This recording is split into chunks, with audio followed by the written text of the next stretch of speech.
Hallo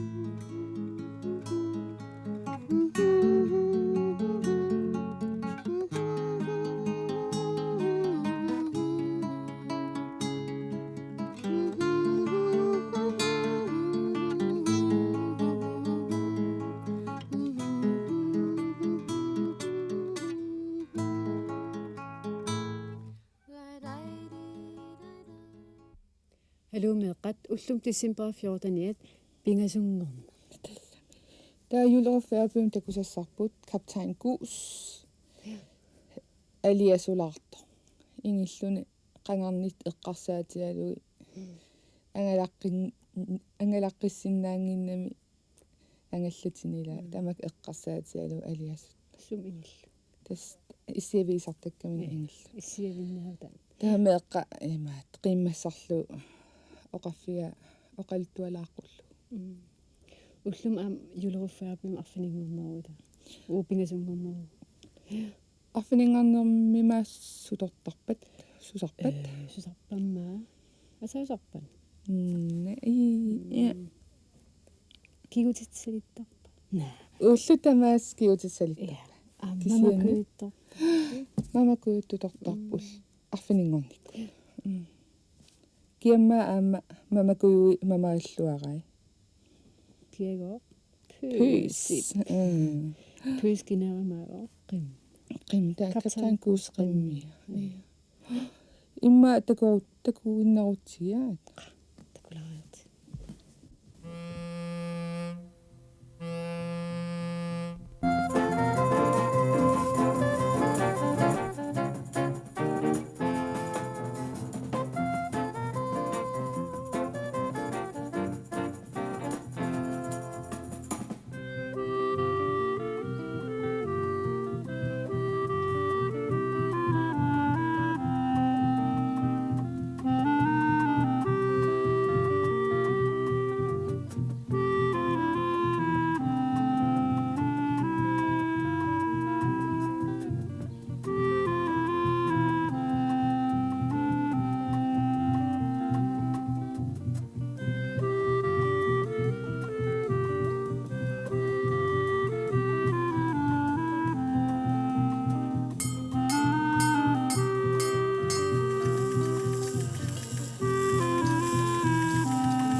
Pas nu godt på, og se jer godt for, når I tager over vandet. Ja, og vi skal nok også passe på bilerne, når vi kommer i land. Det var flinkt. Og Anton skal nok passe på, at han ikke ravner bukserne. Godt. Pas dig selv, dine odder. Jeg skal nok se efter, at der ikke sker noget. Jeg synes, I har været meget flinke. Og i dag skal I også få lov til at slikke. Holm! Ja, hvad er der? Det er børnenes slikdag. Har de været søde? Ja. Godt. Jeg kommer ned.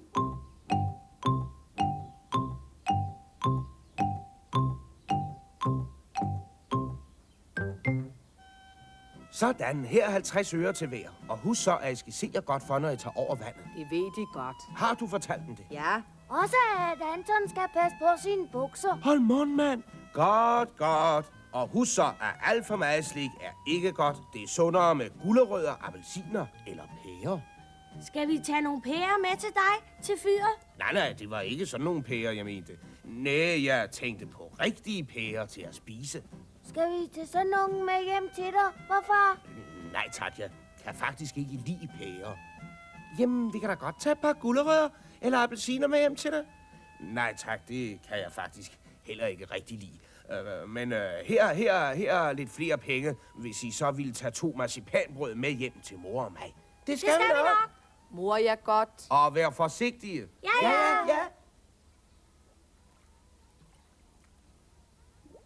Giv os strømper uden fod, en tomat så rød som blod, og en gammel gulerod kan du få for en krone. Giv os strømper uden fod, en tomat så rød som blod, og en gammel gulerod kan du få for en krone. Ja, giv os strømper uden fod, en tomat så rød som blod, og en gammel gulerod kan du få for en krone. Kommer der nogen fra den side? Nej. Okay. Kommer der nogen fra din side? Nej. Og jeg kan se, at låsen kommer her fra den her side, så det sker der ikke noget ved.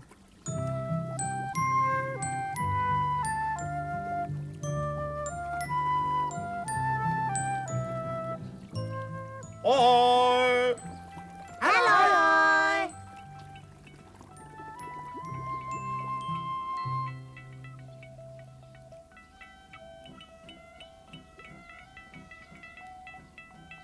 Nå, I kommer nok til byen i dag. Det gør vi da hver dag. Men i dag er det slikdag. Vil det sige, at I skal hen og købe slik? Køb slik, halve hestepærer, storm fra nordvest. Nå, nu har den hørt vejrmeldinger igen. Melleværinger. Vi kan da godt tage den med, så den kan lære noget andet. Vil du lære noget andet, Mary? Lær noget andet. Ja, det lyder som om, hun kunne tænke sig at gå med. Gå med. Lær noget andet. Storm fra nordvest. Rock. Vil du mere op og slikke? Op og slikke. Halve hestepærer, storm fra nordvest. Rock.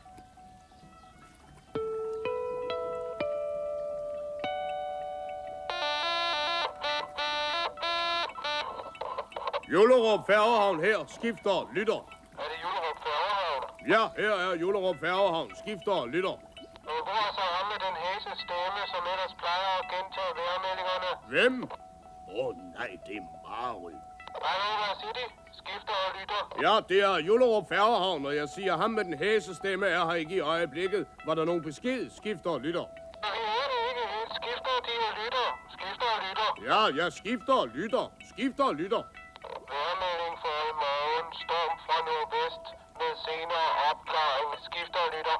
Storm fra nordvest og senere opklaring. Ja tak. Slut herfra. Selv tak, slut herfra.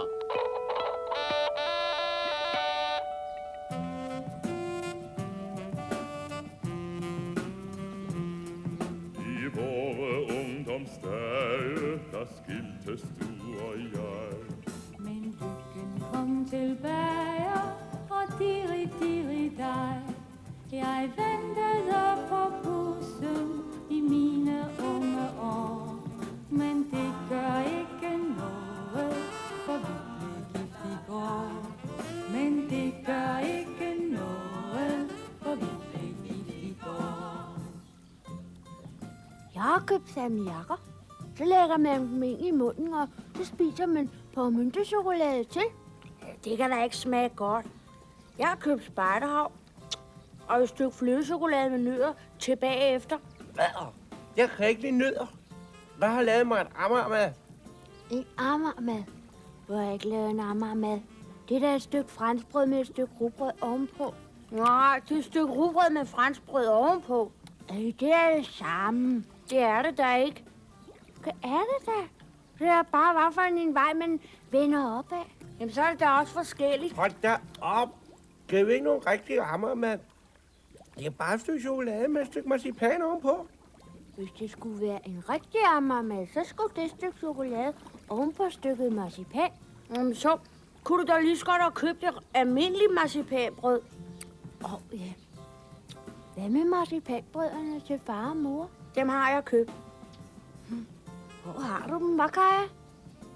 Det siger jeg ikke. Hvorfor ikke? For så tager du dem bare. Nej, det gør jeg ikke. Jo, du gør. Nej, jeg gør. For æresord. Jeg har dem i lommen. Giver du ikke? Nej, de er til far og mor. Og bare en bid. Hold dog op, Knud. Hold dog op. Du skulle hellere give Mary en salmiakker. Giv Mari salmiakker. Du kan ikke være bekendt at få dem til at bede om salmiakker. Jamen salmiakker. Så tag helt. Tag her. Du kunne da også give den noget ammermad. Giv noget ammermad.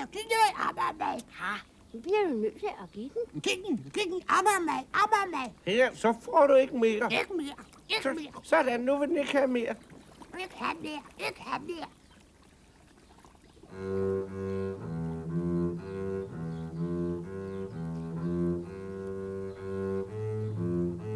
Daggus, vi har fået slik i dag. Slik. Halve hestepærer. Sover du, Gus? Hvad, Gus? Nej, han sover ikke. Er du ked af det, hvad, Gus? Hvad? Nå, er det jer? Goddag. Hvad laver du, Gus? Ingenting. Hvorfor laver du ingenting? Hvad, Gus? Nå, der er ingen, der har brug for sådan en gammel søulk som mig. Hvad er en gammel søulk for noget, Gus? Søulk? Ja, det er sådan et gammelt hollandsk ord. Det betyder... det betyder en gammel søulk. Vil du have lidt slik? Du kan godt få noget marcipan af mig. Det er mange år siden, jeg har smagt marcipan. Det smager ligesom ens barndom. Hvad er du ked af, Gus? Hvad, Gus? Nå, ikke noget. Man kan da ikke være ked af ikke noget. Det siger mor selv. Ja, fru Holm er en klog dame. Så sig os, hvad det er. Nå, det er ikke noget. Det er bare så mange år siden, jeg har styret et skib. Jamen, vi har lige snakket med lodsen. Du kan da sikkert godt få lov til at styre hans. Ja, du må da sikkert også godt styre Kalle Kålmules. Nej, en rigtig søvl kan styre kun sin egen skude. Nej, det kan jeg ikke. Du kan da også godt få en tur i vores fars robåd. Ja, tak, men nej. Skivene nu om dagen er nu ikke sådan, som skive var og skulle være. Hvordan var det da, Gus? Hvad, Gus? Dengang satte man sejl. Det var kæmpe store stykker tøj, som man hejste, og vinden blæste ind i dem, og det drev skuden frem. Så kom stormene. Øj, hvor det gik. Der skulle mod og dygtighed til, når vejret var sådan. Holde kursen. Skumsprøjte stod ind over skibet, og vi blev helt våde. Øj, ak ja. Hvordan så sådan et roer ud? Ja, jeg har et stående inde under vinduet. Gider I virkelig se det? Ja. Jamen, så kom med ind.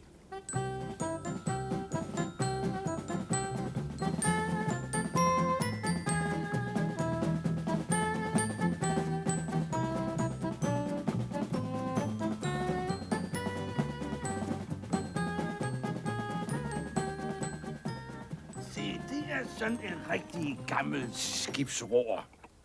Hvorfor er der alle de der små pinde på, Gus? Hvad, Gus? Ja, så kan man bedre holde på det, når stormen virkelig er hård, og man skal holde kurs. Jamen, er det ikke i vejen, når man skal dreje? Nej, så er de gode at trække i. Se her. Først den ene vej, og så den anden vej. Læg hårdt om mod øst. Ohøj! Og så hårdt om mod vest. Ohøj! Ohøj! Der står søer ind fra styrbord. Luk lurerne. Sur rebene godt til. Ohøj, mande! Op i stormasten og reb sejlene. Det ser ud til, at der rejser sig en gevaldig storm. Bravo, Gus! Du styrer sørme godt. Man kan jo stadigvæk. Alle passagererne nede i kabysserne. Ja, vi er nede nu. Det er en herlig tur. Ja, det er skønt. Det er ligesom i rutsjebanen. Men bare rolig. Gamle Gus, han skal nok klare ærterne. Ha! Vi rider stormen af og holder kursen nord-nordost helt fast afstukket. Alle mand på dæk. Ohøj! Sådan. Vi klarede stormen. Nu kan vi stå havnen ind. Frem med landgangslinerne. Ohøj! Ja, sådan nogenlunde gik det til i gamle dage. Bravo, Gus! Det var herligt ligesom at prøve at være skipper igen. Var det godt vand, vi lavede, hvad, Gus? Fint. Men jeg stod jo i styrehuset. I gamle dage, der måtte vi tit stå på dækket, når havvandet regnede ind over os. Var det ikke koldt, hvad, Gus? Koldt? I kan tro, at det var koldt. Når man spyttede, så ramte det dækket som snebolde. Og når man frøs fast med hænder og fødder, så måtte man holde vagten i flere dage, til man nåede hen til varmere egne. Det var ellers meget spændende. Ja, selv Marit tiger helt stille. Og vi tog hende endda med, fordi hun skulle lære os sige nye ord. Nye ord! Nye ord! Vi skulle måske også se at komme tilbage og aflevere den. Nye ord! Nye ord! Farvel, kaptajn. Vi vil sørge godt komme en anden dag og høre noget mere om gamle dage. Jeg skal fortælle det hele, som det virkelig skete. Farvel, Gus. Farvel, Gus. Farvel. Kurs stik nordost. Læg hårdt om. En herlig tid. Ja, gamle pøs, husker du den tid? Ja.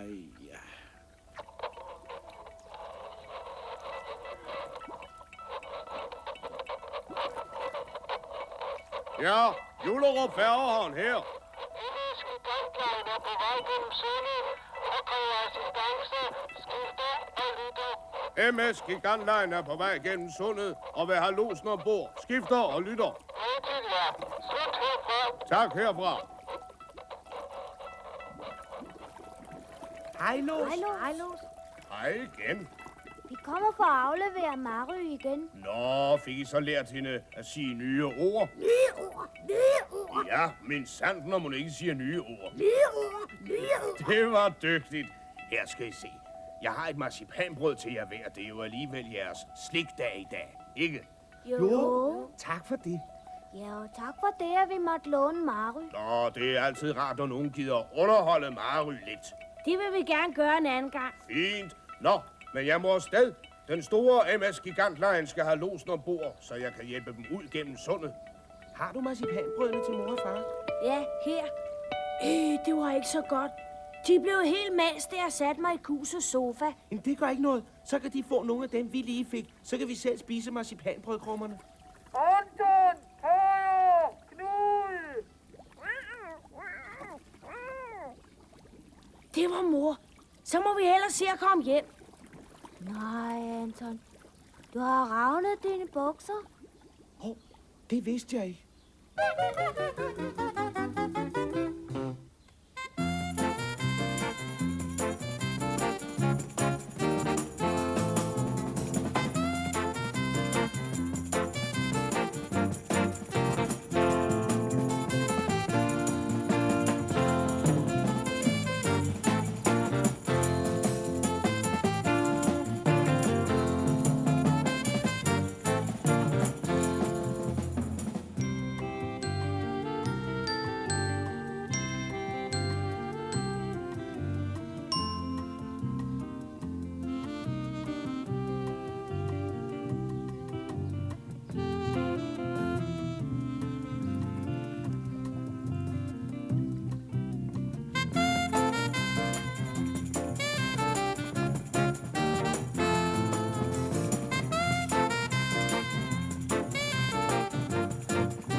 Kaptajn Gus imma isumarap kale kulmul anallata angallatviungit.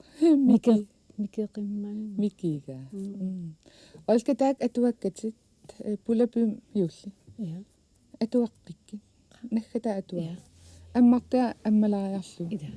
Uammaajartussava. Ayung illamariartorni. Upiarsisa.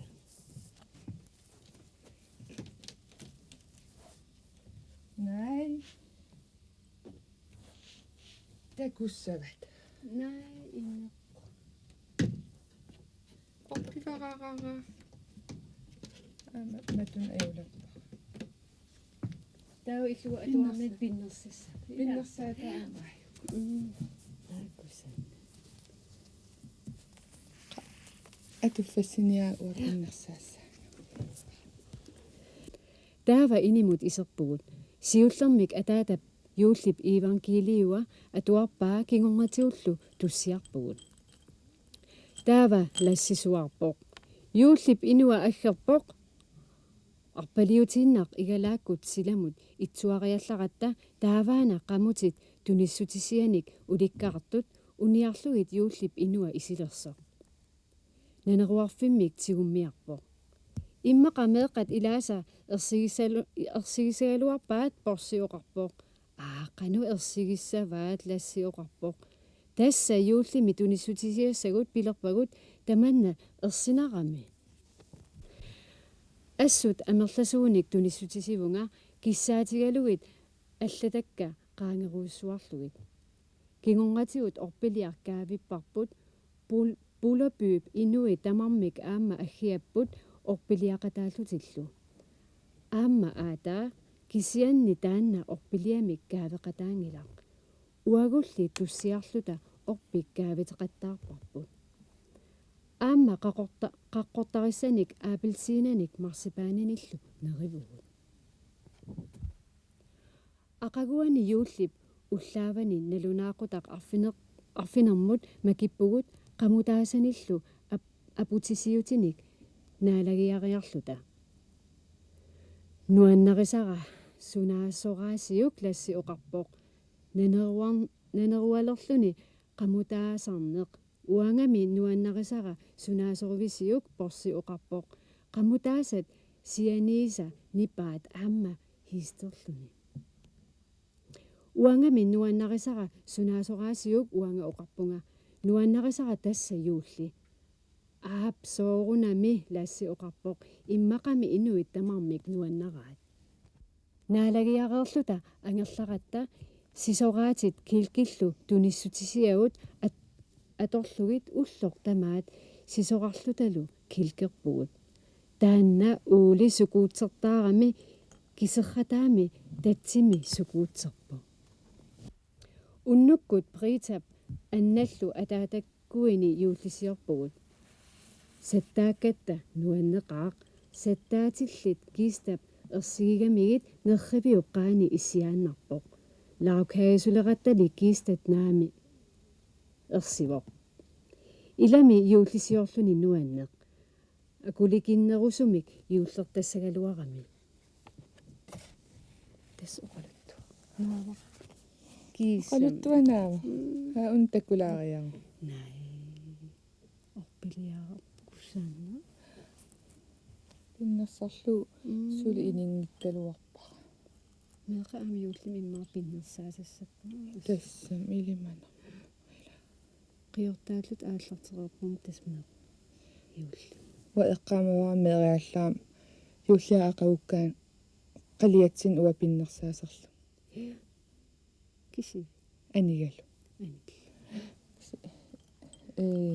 inimuqaqqusaangiivikkatta aatsa aqawan aqawan atsa takuniassias taamaalla uusiittarlu uam tastaa itaqqikatanna sinin sapiler aamta aqawan ullaaralangua iterlu uaam ataasiarlung eqqaamavaa aniga itersariartorlu suli anaanak makiartarti sulilun anaanak makingit qilanaanga itersartikkam qanuqarpu qunguyuinnerpa